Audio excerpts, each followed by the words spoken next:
Köpeğin adı nedir? Yaş.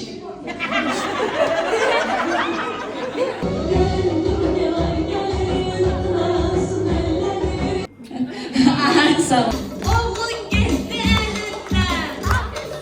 Bir kız gördüm içinde. Sarı sümbül içinde. Cip kapıya gelmese alkışla.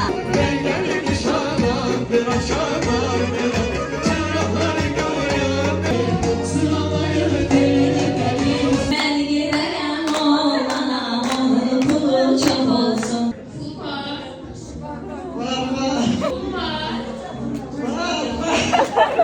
Seni